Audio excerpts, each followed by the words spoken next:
ਨਾਜ਼ਰੀਨ, ਮੈਂ ਤੁਹਾਡਾ ਆਪਣਾ ਮੇਜ਼ਬਾਨ ਅਖਤਰ ਅਸਮਾਈ ਰਜੋਕਾ ਤੇ ਮੈਂ ਜਿੱਥੇ ਹੁਣ ਮੌਜੂਦ ਹਾਂ ਇਹ ਕਬਰਿਸਤਾਨ ਹੈ ਜਿੱਥੇ ਕਿ ਸ਼ਹੀਦ ਹੈਡ ਕਾਂਸਟੇਬਲ ਅਹਿਮਦ ਯਾਰ ਜਿਹੜੇ ਕਿ ਦੌਰਾਨੇ ਡਿਊਟੀ ਡਾਕੂਆਂ ਨਾਲ ਮੁਕਾਬਲਾ ਕਰਦੇ ਹੋਏ ਆਪਣੇ ਵਤਨ ਤੇ ਸ਼ਹੀਦ ਹੋ ਗਏ ਤੇ ਉਹਨਾਂ ਦੀ ਕਬਰ ਤੇ ਮੈਂ ਇਸ ਵਕਤ ਮੌਜੂਦ ਹਾਂ। ਤੇ ਹੁਣ ਤੋਂ ਕੁਛ ਦੇਰ ਬਾਅਦ ਜਨਾਬ ਸਾਡੇ ਅਸਿਸਟੈਂਟ ਕਮਿਸ਼ਨਰ ਬੋਣਾ ਜਨਾਬ ਸ਼ਕੀਬ ਸਰਵਰ ਵੀ ਪਹੁੰਚੇ नो ਜਿਹੜੇ ਕਿ ਫੁੱਲਾਂ ਦੀ ਚਾਦਰ ਚੜੇ ਸੇ नो ਅੱਜ ਯੌਮੇ ਤਕਰੀਮ ਸ਼ੁਹਦਾ ਹੈ 5 ਮਈ ਹੈ ਤੇ ਇਸ ਹਵਾਲੇ ਨਾਲ ਵੀ ਇੱਕ ਬੜਾ ਅਹਿਮ ਪੈਗਾਮ ਹੈ ਇਹ ਮੁਸਲਮਾਨ ਕੌਮ ਦੇ ਨਾਂ ਜਿਹੜੇ ਪਾਕਿਸਤਾਨ ਵਿੱਚ ਵਸਦੇ ਨੇ ਇਹ ਜਿਹੜੇ ਵਤਨ ਤੇ ਕੁਰਬਾਨ ਹੁੰਦੇ ਨੇ ਆਪਣੇ बीवी ਬੱਚੇ ਘਰ ਬਾਰ ਛੋੜ ਕੇ ਤੇ ਜਨਾਬ ਆਪਣੇ ਵਤਨ ਵਾਸਤੇ ਕੁਰਬਾਨ ਹੁੰਦੇ ਨੇ ਸ਼ਹੀਦ ਹੋ ਜਾਂਦੇ ਨੇ ਆਪਣੇ ਵਤਨ ਵਾਸਤੇ। ਤੇ ਸਾਨੂੰ ਆਪਣੇ ਸ਼ੁਹਦਾ ਨੂੰ ਹਮੇਸ਼ਾ ਯਾਦ ਰੱਖਣਾ ਚਾਹੀਦਾ ਹੈ, ਭੁੱਲਣਾ ਨਹੀਂ ਚਾਹੀਦਾ। ਜਿਵੇਂ ਕਿ 9 ਮਈ ਆਈ ਤੇ ਇਸ ਹਵਾਲੇ ਨਾਲ ਵੀ ਯਾਦਗਾਰ ਸ਼ੁਹਦਾ ਜਿਹੜੇ ਹਨ ਉਹਨਾਂ ਨੂੰ ਜਨਾਬ ਉਹਨਾਂ ਦੀ ਕਬਰਾਂ ਦੀ ਬੇਹੁਰਮਤੀ ਕੀਤੀ ਗਈ। ਸ਼ੁਹਦਾ ਯਾਦਗਾਰ ਸ਼ੁਹਦਾ ਦੀ ਜਿਵੇਂ ਯਾਦਗਾਰ ਸ਼ੁਹਦਾ ਦੀ ਬੇਹੁਰਮਤੀ ਕੀਤੀ ਗਈ ਤੇ ਸਾਨੂੰ ਬਤੌਰ ਪਾਕਿस्तानी कौम भूलना नहीं चाहिए।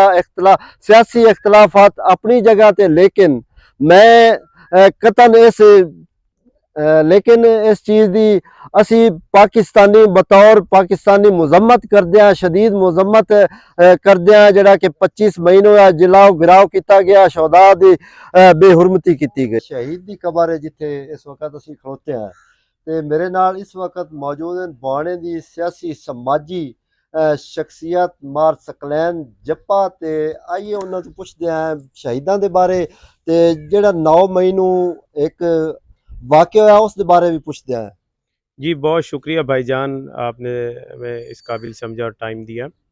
ਅੱਜ ਦੀ ਸਭ ਤੋਂ ਪਹਿਲੇ ਤੇ ਮੈਂ ਸ਼ਹੀਦ ਦੇ ਹਵਾਲੇ ਨਾਲ ਕਹਾਂਗਾ ਕਿ ਸ਼ਹੀਦ ਜਿਹੜਾ ਹੈ, ਸ਼ਹੀਦ ਦੀ ਜਿਹੜੀ ਅਸਲ ਵਿੱਚ ਮੌਤ ਹੈ ਉਹੀ ਅਸਲ ਵਿੱਚ ਸਾਡੀ ਪੂਰੀ ਜਿਹੜੀ ਹੈ ਆਵਾਮ ਹੈ, ਦੁਨੀਆ ਹੈ, ਉਹੀ ਉਸ ਦੀ ਹਯਾਤ ਹੈ। ਤੇ ਅੱਜ ਦੇ ਹਵਾਲੇ ਨਾਲ ਸ਼ਹੀਦ ਤਾਂ ਹਮੇਸ਼ਾ ਜ਼ਿੰਦਾ ਹੁੰਦੇ ਨੇ। ਸ਼ਹੀਦ ਦੇ ਅਗਰ ਸਾਨੂੰ ਉਹਨਾਂ ਦੇ ਤਕਵੇ ਔਰ ਉਹਨਾਂ ਦੀ ਜਿਹੜੀ ਅੱਲਾਹ ਤਾਲਾ ਨੇ ਉਹਨਾਂ ਦਾ ਇੱਕ ਮਕਾਮ ਰੱਖਿਆ ਅਗਰ ਉਹਦਾ ਸਾਨੂੰ ਪਤਾ ਚੱਲ ਜਾਵੇ ਤੇ ਸ਼ਾਇਦ ਅਸੀਂ ਹਰ ਬੰਦਾ ਕਹਾਂਗੇ ਕਿ ਸਾਨੂੰ ਸ਼ਹੀਦ ਕੀਤਾ ਜਾਵੇ।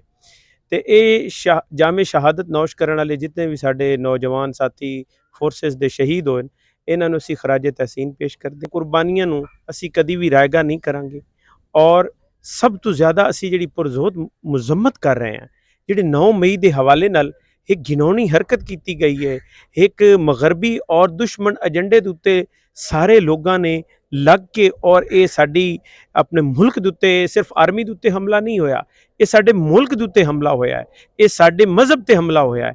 ਅਸੀਂ ਪੁਰਜ਼ੋਰ ਮੁਜ਼ੰਮਤ ਕਰਦੇ ਹਾਂ ਔਰ ਅਸੀਂ ਆਪਣੇ ਮੁਲਕ ਦੀ ਹਿਫਾਜ਼ਤ ਵਾਸਤੇ ਤਿਆਰ ਹਾਂ ਔਰ ਅਸੀਂ ਆਪਣੀ ਫੌਜ ਦੇ ਨਾਲ ਖੜੇ ਹਾਂ ਔਰ ਆਪਣੇ ਖੂਨ ਦੇ ਆਖਰੀ ਕਤਰੇ ਤੱਕ अपनी इस पाक फौज और इन शहीदों के नाल खड़े हैं और इस मुल्क की हिफाजत करेंगे। आज हमने यहाँ पर अपने शहदा की तहसील भवाना की शहदा की मज़ारात और कब्रों पर आकर सलामी दी है और बाकायदा फातिहा ख़्वानी की है। हमें अपने शहीदों को कभी नहीं भूलना चाहिए बल्कि उनकी जो शहादत है उसको हमेशा याद रखना चाहिए, उसकी इज़्ज़त और तकरीम हमारे लिए सबसे मोहतरम होनी चाहिए। वेंडलिज़म किसी किस्म की भी वायलेंस को हम एंडोर्स नहीं करते, एज ए कौम हम इस चीज़ को एंडोर्स नहीं करते बल्कि इसको डिस्करेज करना चाहिए हर फोरम पे, हर जगह के ऊपर। ये शहदा की जो लाजवाल कुर्बानियाँ हैं इनको कभी भी फरामोश नहीं करना चाहिए। ये जो हमारे मोहतरम भाई हैं इन्होंने अपनी जान का नजराना पेश किया तो दीनों दुनिया में ये कामयाब हुए हैं। तो इनकी जो इज़्ज़त है इन्होंने अपनी जान मुल्क के दिफा में दी है। मुल्क का दिफा दो तरह का है, एक बैरूनी दुश्मन के साथ मुकाबला है, एक हमारा जो अंदरूनी हमारा दुश्मन है उसके साथ मुकाबला है जी। तो दोनों के बारे में अवाम उन्नास को भी आगाह रहना चाहिए और जो हमारे शोधा हैं उनकी जो इज़्ज़त व एहतराम है या जिनकी वजह से आज अमन अमान बरकरार है या जिनकी वजह से आज ये हालात दुरुस्त सिमत पे जा रहे हैं तो उनको कभी भी फरामोश नहीं करना चाहिए। जैसा कि आपको मालूम है कि शहीद की जो मौत है वो कौम की हयात है। शहीद जो है वो कभी नहीं मरता, वो ज़िंदा होता है। कुरान पाक से भी ये साबित है कि शहीद ज़िंदा है। तो वही कौमें कामयाब हैं जो अपने शहदा को याद रखती हैं और उनकी तकरीम करते हैं।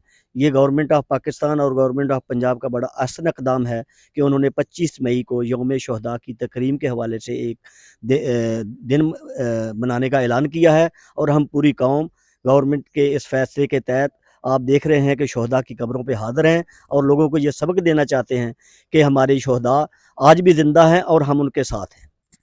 जी आज 5 ਮਈ ਹੈ ਤੇ ਯੋਮ ਸ਼ਹਾਦਾ ਦਾ ਦਿਨ ਹੈ। ਅਸੀਂ ਭਰਪੂਰ ਮੁਜ਼ਮਤ ਕਰਦੇ ਹਾਂ 9 ਮਈ ਦੇ ਵਾਕਿਆ ਨਾਲ, ਜੋ ਸ਼ਹਾਦਾ ਦੀ ਕਬਰਾਂ ਦੇ ਉੱਤੇ ਬੜਾ ਜ਼ੁਲਮ ਕੀਤਾ ਗਿਆ। 9 ਮਈ ਦੇ ਹਵਾਲੇ ਨਾਲ ਗੱਲ ਇਹ ਹੈ ਕਿ ਅਗਰ